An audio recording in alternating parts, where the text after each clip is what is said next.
Sean Spicer, you go straight to the point that I raised last night. I thought the Republicans were being far too cocky about their chances against her. Harris is not a complete idiot, although I admit she presents as one.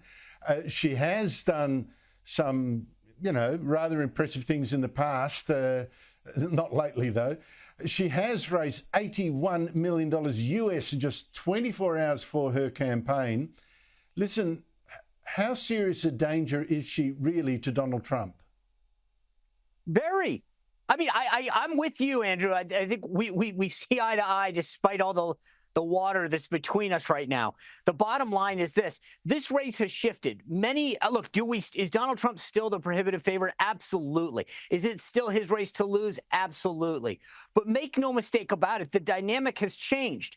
The biggest issue for so many voters, especially on the Democratic side in independents, was the mental acuity and the ability to serve as president that Joe Biden presented. Kamala Harris takes that right off the table. Now you have a different set of issues to go after her on: her policies, her belief, her experience, her record, the record at them as a team, her failure to secure the border. There's a huge list. But Republicans who don't take her seriously do so at their own peril. This will be a much closer race. She is going to get a sugar high of a bump in the polls, especially after she picks her vice president. It will come back down. But at the end of the day, anybody that doesn't fully appreciate that hundreds of millions of dollars remaking this woman into whatever she wants to be, whatever. And that's the other point that I would make, is that for so many people, whether it's people like you and me, the people who watch your show or my podcast, we're following the news. We know about Kamala Harris. We know about her record. But I would challenge anyone in the United States to walk down the city or town that you're from and ask the next 20 people if they know who she is. And I would argue that probably maybe 10 of them say, yeah, I know her. I think she's the vice president. But ask them to go an inch deep. Tell me something she's done. And it's only the people who are really following the day-to-day evolution of politics that might be able to name something. The rest of folks, again, it's not a very high-profile position in our country.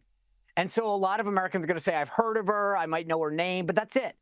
And so hundreds of millions of dollars of advertising remaking her can make a huge difference, positive or negative. And that's why I'm saying Republicans need to understand that the dynamic of this race has vastly changed and that we need to get on it quickly and define her as a candidate.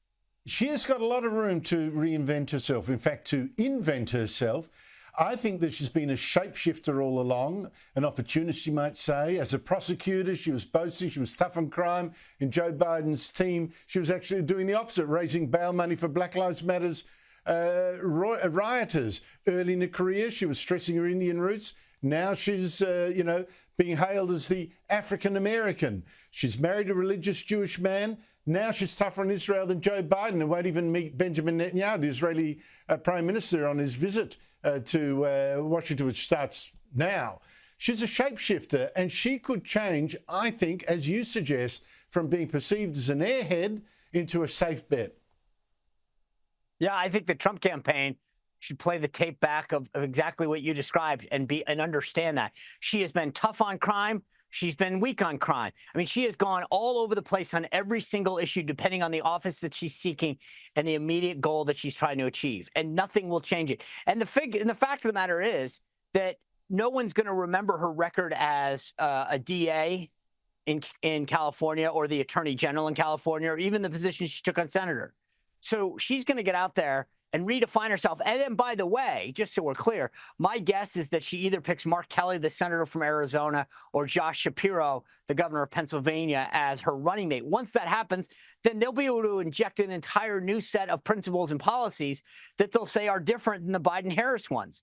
And so the ability to shapeshift and take on new positions is going to evolve multiple times in the next 30 days. So that's why I think, my warning is clear.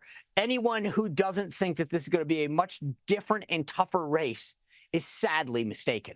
Just finally, Sean Spicer, totally overshadowed by Joe Biden stepping down, has been the unbelievable, cartoonish Keystone Cops security failures that led to Donald Trump being wounded in an attempted assassination just over a week ago.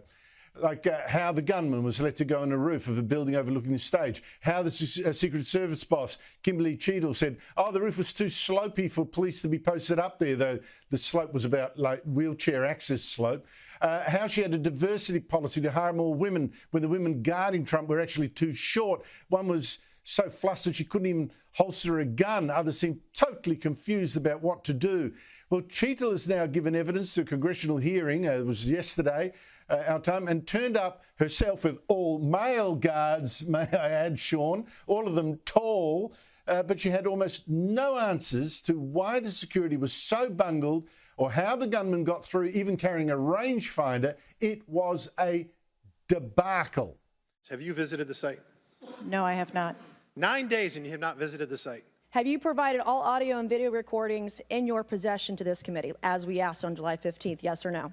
I would have to get back to you. That is a no. You're full of today. You're just being completely dishonest. What did you take out of that hearing? I think you and I came away with the same conclusions. The thing that I found fascinating, Andrew, is that in the United States, if there's a natural disaster or a crime, there's an immediate media response, right? That they set up some kind of outpost and give constant briefings. You think about the bridge in Baltimore, Maryland, that got hit by that tanker a few weeks ago. They had a press center set up right away, constant briefing to local and state officials and law enforcement and other agencies and departments. There's been not one single briefing from the United States government, the Secret Service, the Department of Homeland Security, since that assassination attempt took place. Not one. The answers at the hearing were pathetic at best. And I think it was an embarrassment for the director. I don't know if she wasn't prepped, if she's not in the loop, but here's the reality. I think that she either just figures, hey, I might as well stay in the job, and because I know I'm going to get removed at the end of this administration. There's a lot of ties that she has to Joe Biden from her previous detail, and so she enjoys probably some degree of cover from the first family. But the reality is this: that woman either decides voluntarily to step down soon, or she will be let go in a Donald Trump administration.